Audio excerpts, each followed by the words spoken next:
Hi, magandang umaga po, madaling araw, to be exact, alas 4 ng madaling araw. Magandang araw po sa inyong lahat. Ako po ay magre-record ng mga videos ngayon, pero po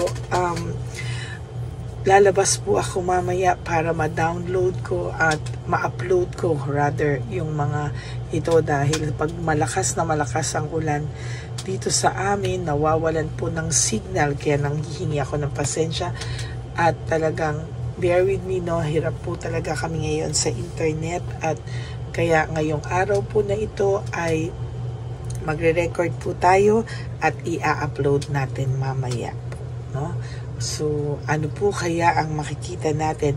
Parang gusto ko po kayong bigyan ng situational reading, situation 1, 2, 3, para po makita kung ano po ang nararamdaman ng person nyo, ano po ang makikita ng person nyo, ano po yung makikita ko sa mangyayari sa inyo o sa person nyo, no, para po makita natin kung ano po yung sitwasyon dito, no. So bibigyan ko kayo ng mga ilang sitwasyon, babasahin po natin situational 1, 2, and 3 ngayong araw na ito, no. Titingnan po natin, i-upload ko po sabay-sabay ang situation 1, 2, and 3 para po makita po natin ngayon sa araw na ito kung ano po ang mga pakiramdam nila at ano din po ang pwede nilang kung ano po ang mangyayari sa inyo sa future, no. Tingnan po natin for situation 1, 2, and 3, no. So ngayon po ang titingnan po muna natin ay for situation 1. Ano po kaya ang makikita natin sa situation 1? Sandali lang po.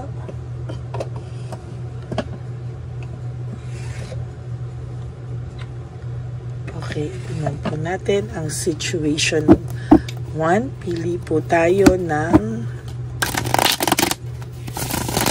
sabay-sabay ko po itong i-upload, no, kasi situation 1, 2, and 3. Tingnan po natin, parang may nasama dito na hindi niya kagrupo. Huwag niyo pong i-skip to, ha, kasi dito po tayo kukuha ng connection sa inyo.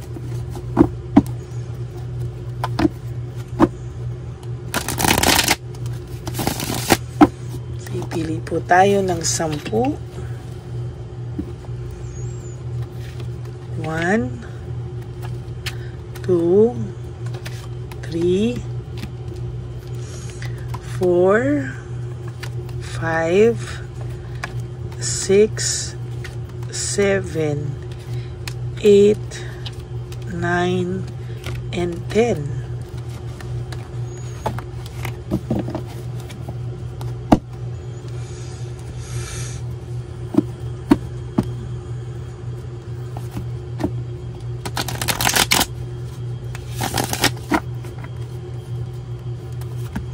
Kailangan po mapanood yung situation 1, 2, and 3 para kayo po ay makapamili kung anong situation po kayo dyan.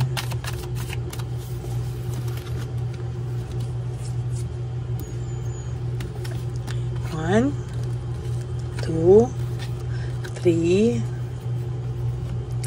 4, 5, 6, 7, 8, 9, and 10.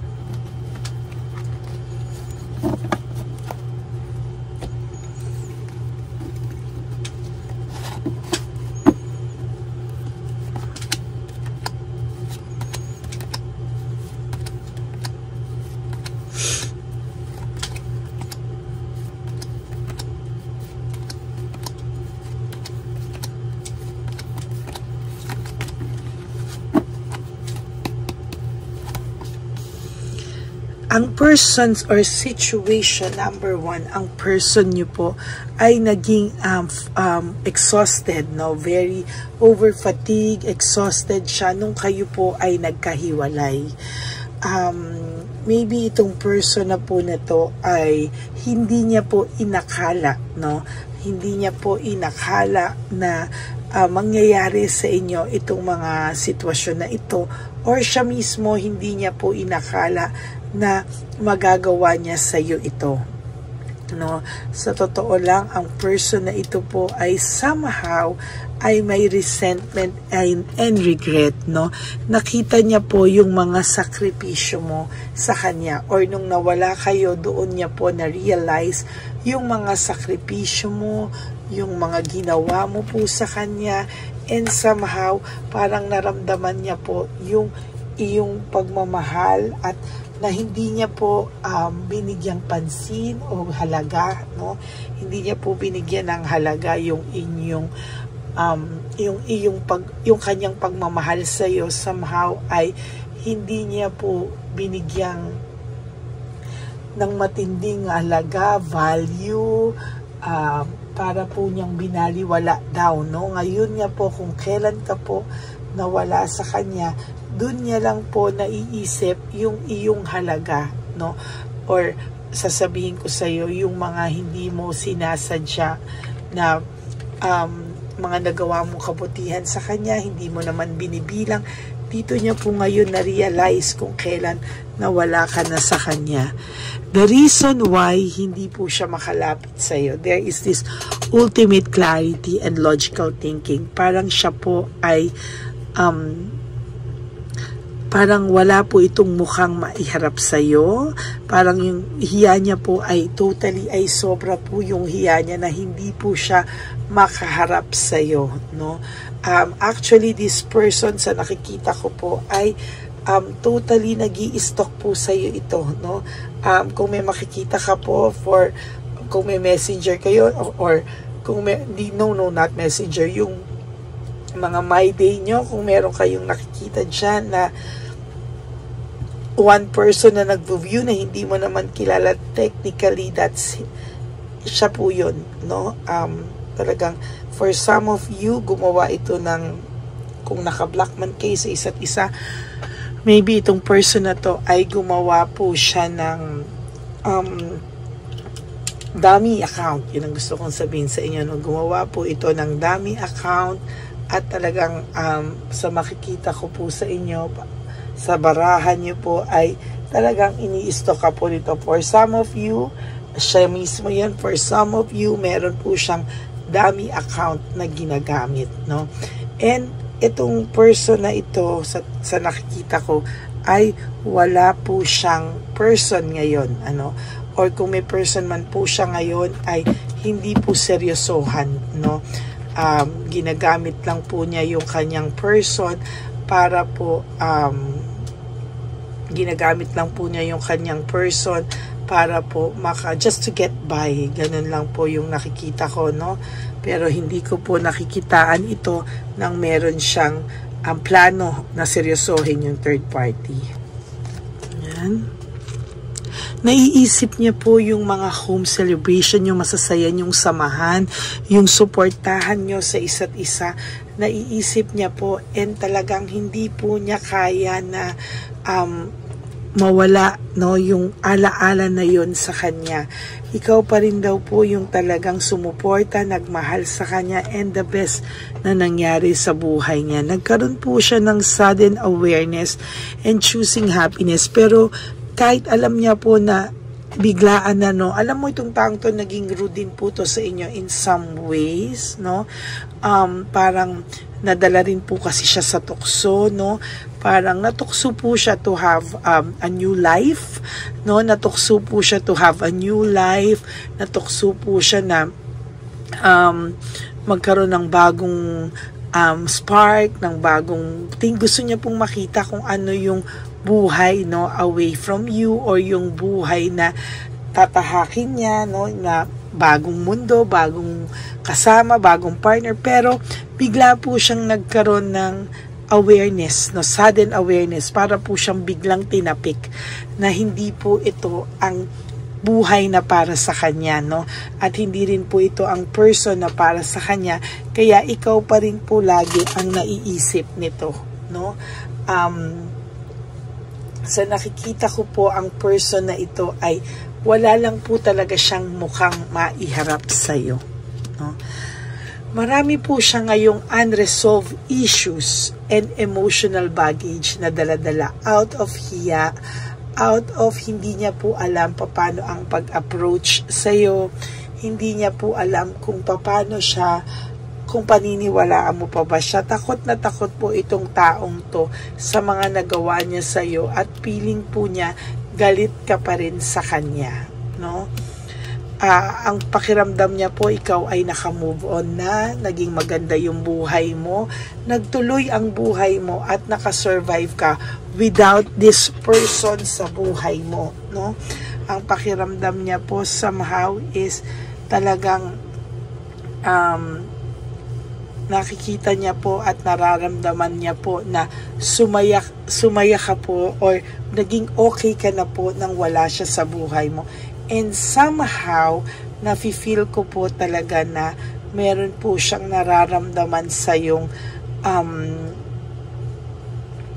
tagalagang longingness, no? Nawalan po kasi siya ng direksyon, no? Naging unpredictable po yung bawat takbo ng oras niya, ng mundo niya. Parang hindi niya na po alam kung ano ang nangyari sa kanya. No, bigla po siya nagkaroon talaga ng sudden awareness na hindi po talaga ito tama, no? Na maling-mali po yung kanyang naging buhay nung ikaw po ay nawala sa taong ito, no? Ang pakiramdam niya po is hindi na po siya makalapit sa iyo at ito po ay nagtry pa na magkilala ng iba pero ikaw at ikaw pa rin po ang hinahanap niya, no? Nag-hold on pa rin po siya, may fear of change pa din siya. Nag-hold on pa din po siya sa sitwasyon na meron kayo. Nag-hold on pa din po siya sa mga times na ang pakiramdam niya po ay hindi na siya makakalapit sa iyo. Natatakot po siya. Hindi niya po alam paano niya ipapaliwanag ang mga bagay-bagay. Dahil alam niya po, tatanungin mo siya. At alam niya po na hindi ka titigil hanggang hindi mo malaman lahat ng katotohanan, no? At ayan, there's lack of resources, unstable. Alam niyo po, parang nung umalis po siya sa iyo, napunta po siya sa iba, parang lalo po siyang nagkahirap-hirap sa buhay niya, no? Ang saya na po ng buhay na meron kayong dalawa. Very tinanggap mo na nga kung ano po ang lahat ng meron siya, ng pinahal mo siya ng buong buo, ang pagkatao niya, pero still nagawa niya pa rin po sa iyo ito, no? Pakiramdam niya po, kinausap siya ng sarili niya, no? Mismo yung sarili niya yung umano sa kanya, no? Lumapit sa kanya, yung sarili niya yon, and mostly nahirapan siya sa kanyang freedom na kinuha, yung freedom na nag-self-acceptance siya. Akala niya po, wow, this is all new to me. Ang ganda ng simula niya, no? Ang ganda na parang feeling niya hindi ka na niya kailangan. Feeling niya hindi ka na niya gusto, hindi ka na niya mahal. Pero ano po yung nangyari sa kanya? Talagang bumagsak po siya, no? Bumagsak po siya and totally hindi niya na po alam kung ano po ang gagawin niya, no? Hindi na rin po siya makaharap sa iyo sa kadahilanan. Hindi niya rin po alam kung anong ipapaliwanag niya. Ayaw niya na rin pong pag-usapan because yung hiya niya po sa sarili niya ay ganun na lamang, no? Nai-insecure po ang taong ito ngayon lumapit sa iyo. Natatakot po silang lumapit sa iyo. And although there is this resentment, takot po sila sa rejection, ano? Naging makasarili po siya, nag-clash po kayong dalawa. Why? Because at the end of your relationship, naging rude po siya sa iyo or nasaktan ka po niya talaga emotionally. Very, very strong yung pain na naiwan niya sa iyo at naibigay niya sa iyo. Masyado na pong masakit yung nabigay niya sa iyo, kaya hindi niya din po alam paano siya lalapit. Siya po ang gumawa ng sarili niyang ikakatrap and self-victimization. Siya po ang nagbiktima sa sarili niya at siya din po yung nanakit sa sarili niya. And totally, siya din po talaga lahat yan. Napakasakit po nangyari sa kanya. Pero iyaan po, there is always tension, and broken communication ng mga last part ng inyong relationship. Parang hindi mo na ito makausap ng maayos, hindi mo na rin siya kilala. Parang hindi na siya yung lalaking minahal mo at hindi na siya yung lalaki na minahal mo, hindi na siya yung lalaking nagpasaya sa'yo at sinuportahan mo at nagmahal sa'yo. Parang isa na siyang monster, na hindi mo kilala at hindi mo inakalang magagawa niya sa'yo. There is fear and confusion. Takot po talaga at gulong-gulo ang taong ito ngayon. Hindi niya alam, urong-sulong siya. Hindi niya alam kung siya ay pupunta sa'yo, kung siya ay hindi niya alam kung paano kanya i-approach. Hirap na hirap po ang taong ito ngayon. There is difficulties, panay doubts, difficulties, and lack of self-satisfaction. Wala po siyang satisfaction na nararamdaman sa sarili niya. Lahat panay difficulties, panay doubts, panay pagdududa kung tama ba yung gagawin kong to o hindi. Kaya hindi po ito makagawa ng action. Somehow, I feel the sadness, depression, and negativity. Siya po ang gumawa niyan sa sarili niya. Yung sadness, negativity, siya po ang gumawa niyan sa sarili niya. And now, parang pakiramdam niya may cold heart ka na sa kanya at galit ka talaga sa kanya. Ang pakiramdam niya po talaga as of this very moment ay wala po siyang manhid siya. Hindi niya po alam kung ano ang nararamdaman mo, and somehow hindi niya rin po alam kung lumapit ba siya sa'yo, may maaayos ba, mapapatawad mo pa ba siya. Dito po lumalabas na he lost a good woman or man, na siya daw ay nakasayang siya ng isang mabuting babae o isang mabuting lalaki. Yan po, o isang mabuting tao na lang, kung ano man ang inyong yun po ang kanyang nararamdaman sa ngayon. That's it for your first reading of the day for situation 1.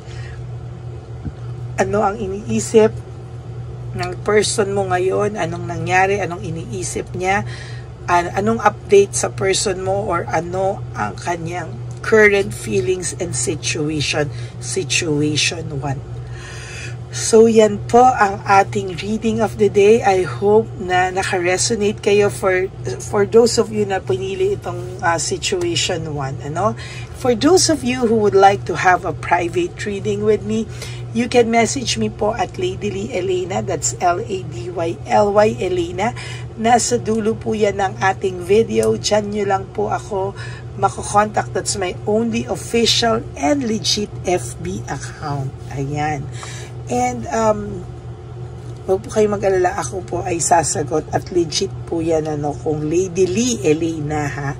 And for those of you who would like to give me a super thanks for this video, I would really love and be grateful for that. So maraming salamat po sa inyong lahat.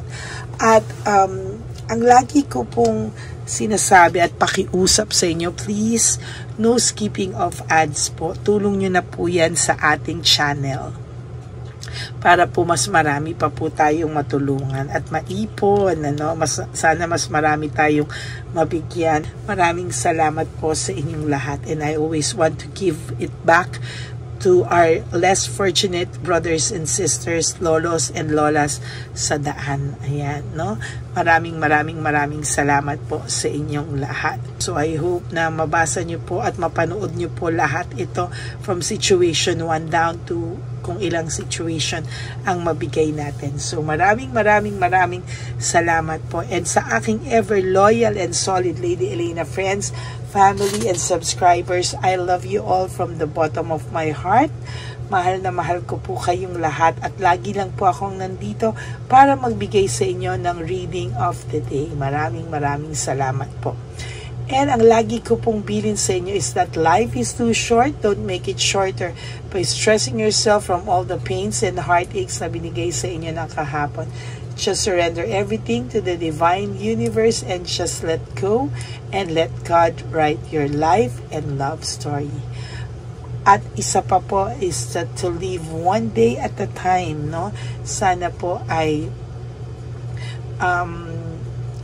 huwag niyo muna pong isipin kung ano ang mangyayari sa kinabukasan. Huwag niyo po muna istresin, sabi ko nga yung sarili niyo. Just live for today and do 3 things today that will make you happy. Okay? Maraming salamat po. Babalik po ako for situation 2. God bless you all and I love you all. God bless you all and I love you all. See you on situation 2 on our next video. Bye! Okay, update po, may nagpanggap pong subscriber natin na siya po ay magpapahula sa fake na Lady Elena, kaya ayan, hinihingan po siya ng $80 at ang cell po niya ay nabigay at nakuha. Ang pangalan niya po sa cell ay Julian Albert, no? Siya po ay may cell account din, kaya mag-iingat po kayo. Ayan po, no, kung sino man po yung scammer na Julian Albert na yan, no, iinsensuhan po natin yan para siya po ay makonsensya. Kung wala man po siyang konsensya, at least po bumalik sa kanya lahat po ng kanyang ginagawa at maling-mali po yan, ano. Basahin niyo po lahat yan, makikita niyo po, ayan po ang cell number niya at Julian Albert na yan, ano, para po talagang ma-report din po natin yan na siya ay gumagamit ng cell account na Julian Albert. Mag-ingat po kayo. Ayan po yung number niya. Ayan po yung pangalan niya. Huwag po kayong magpauto. Nakita nyo naman po, no, napakalayo po ng pangalan ko sa pangalan ng pinagsisendan nyo po ng account o ng pera. Kaya mag-ingat po kayo at beware sa scammer na to. At talagang ayan po, pinost ko po ang kanyang pangalan dito para maging babala po sa inyong lahat. Maraming salamat po. At mag-ingat po kayo, pakireport po ang page na yan, ang messenger niya na Lady Elena. Maraming salamat po and God bless you all. Ayan, sa susunod po makikita niyo yung account niya na i-report niyo. Salamat po na marami. Magandang gabi po ulit sa inyong lahat. Ako po ay muling nagpapaalala sa inyo na mayroon pong lumalabas sa FB at Messenger account na fake account po, no, nang hihingi po ng $25 through PayPal at hindi po yan totoo. Huwag po kayong maniwala dyan. At pag sinabi mo po na gusto ko pong marinig ang boses nyo or makita kayo, ang sasabihin po ay magbibigay kami ng link. Buksan mo yan at pagkatapos ay makikita mo ako. Huwag po kayong maniniwala dahil yan po ay hindi totoo. Yan po ay isang malaking scam na pag binuksan nyo po ay mahahack po lahat sa inyo. Mahahack po ang inyong mga personal details. Lahat ay mahahack. Ako po ay nalulungkot na ito po ay nangyari. Ngunit sa talagang may mga tao pong masasama at may mga tao po talagang hindi makatiis na hindi gumawa ng masama sa ibang tao. Pero maging aware po sana kayo. Tulungan niyo po ako. I-report po natin yung fake na yan at sa FB para siya po ay mawala na at wala na po siyang mabiktima pa, no? Nandyan po lahat ng details at maraming salamat po sa inyong lahat. Maraming salamat po sa inyong lahat at mag-iingat po kayo.